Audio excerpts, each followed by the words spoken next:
Welcome to the first episode of Name That Space Movie. The first clue is that this movie was originally going to be called Adventures of a Starkiller. Now, for a second clue, this writer, producer,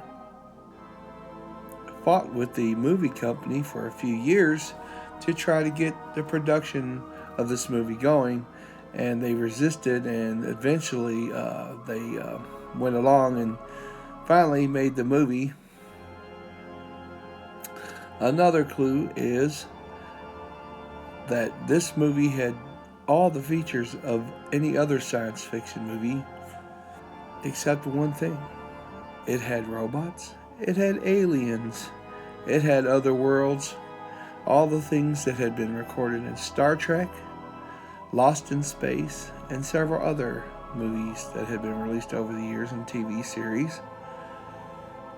And this one thing that set it completely apart from the other movies that had already been done about space.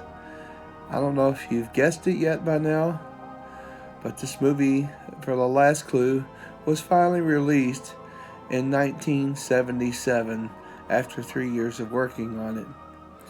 Have you guessed it by now? Well, then let me give you the final clue, because indeed that movie is one of the most popular that is right now, even still going, from 77.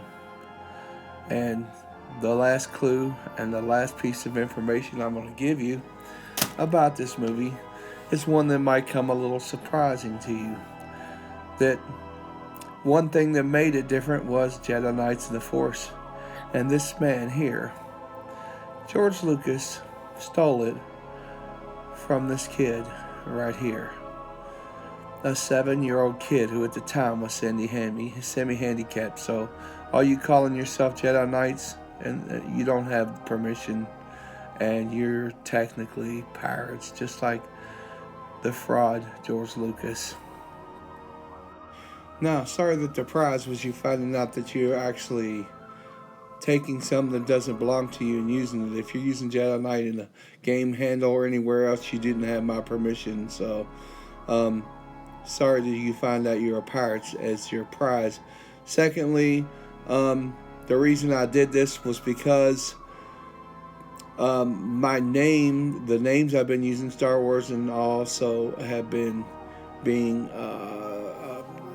blocked by the algorithm. So there's a very specific reason why I not only made this video, but I also did it as an experiment to see if it got around the algorithm. So sorry for you to find out the truth that way, but thanks. Have a nice day.